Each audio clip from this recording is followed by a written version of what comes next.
Okay, so we've done a bunch of work now around definite integrals, and in previous units we've done some work around discrete random probability. Well, today we're sort of going to combine those two together, and yes, there's a lot of words here. We can come back to that in a little bit, but essentially let's just have a look at this visual. So this visual represents the masses, or the weights essentially, of people that have joined a weight loss program. And it kind of looks discrete, right? Because we've broken these weights of people into these discrete groups, these class intervals. So if we wanted to think about this little group down here, if we wanted to get the probability of someone being, if we selected someone at random out of this group, what's the chance that they're in that group? Well, the probability that you've got someone in the 60 to 70 kilo grouping, well, how many people are in that group? 2 out of how many people in total? Well, we could add them all up. That's out of 40. So we could work out there's a 5% chance that we would select someone out of those 40 people, we would select someone in that grouping. Now, that's not how we should actually work out the probabilities of a continuous data set. Because if we just take this continuous data set and we turn it into these large discrete chunks, it's not really allowing us to see as deep a detail as we want. So for example, if I wanted between 72 and 76 kilos, well, I can't do that from this data set. If I wanted between 65 and 75, well, I can't do that with this data set. However, if we had the ability to represent this cumulative probabilities as some sort of curve or some sort of equation, we would. So how does this work? Well, if I took this lovely green square that we got here and I stacked every possible rectangle up and up and up and up and up and up and up until I made a big tower, and I thought about how much of that big tower, if I stacked all of these on top of each other, how much of that tower does that take up? Well, that would be the density. Now, if you add up all of these different densities together, these all add up to equal 1. Now, that should help you think, hey, I know something else that adds up to equal 1, probabilities.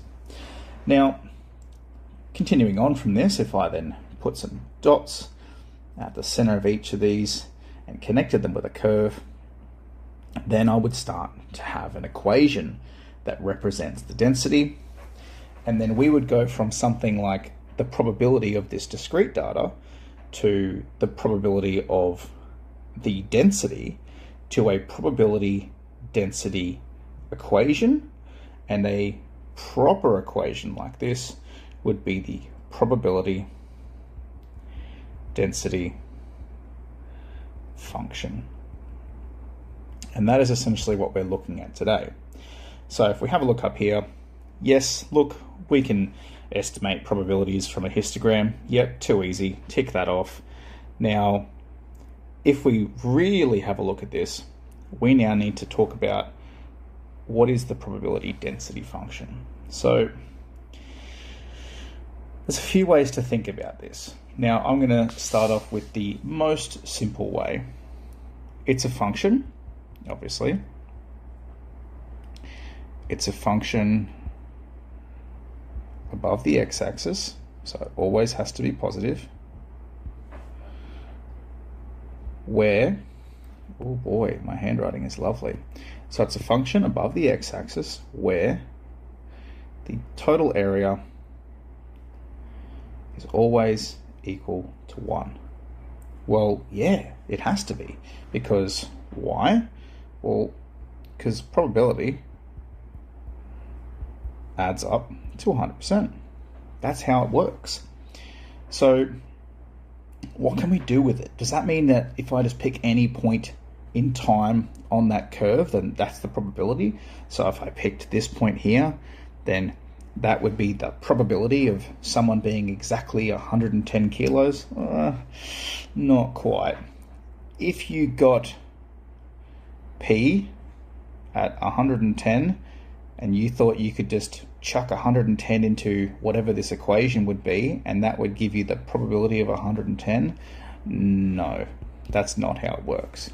So it is the probability equation, but you can't ever find anything at a point. It's not designed to find something at a point.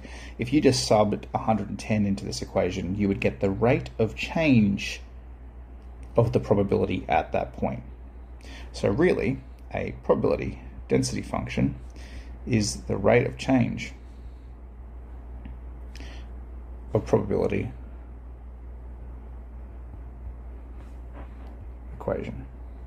So it's the rate of change of probability. So what can we do with rates of change? Well, we just did a whole bunch of videos and a whole bunch of content on definite integrals. So here's what we can do. We literally said an example before about going from, well, what about the probability of having people between 65 and 75 kilos? Well, if we specifically looked at that example, we'd be looking over here at this area. And if you just put 2 and 2 together, we're looking at the area underneath a curve. So what we can do at PDFs is we can say, hey, the integral of a PDF, and if we think about this example, and we said one is A and one is B, well, if we integrated between there and there, that would be the probability that we would have a number between A and B. So we're just going to use our integrals to work out the probabilities of certain things. So if we take this exact red example that we just said, so if we integrated between 65 and 75 for this function, and we're going to say p of x, because that's how we represent this, and we say with respect to x, then that would give us the probability that we would be between 65 and 75 kilos. So let's actually just get into a few examples.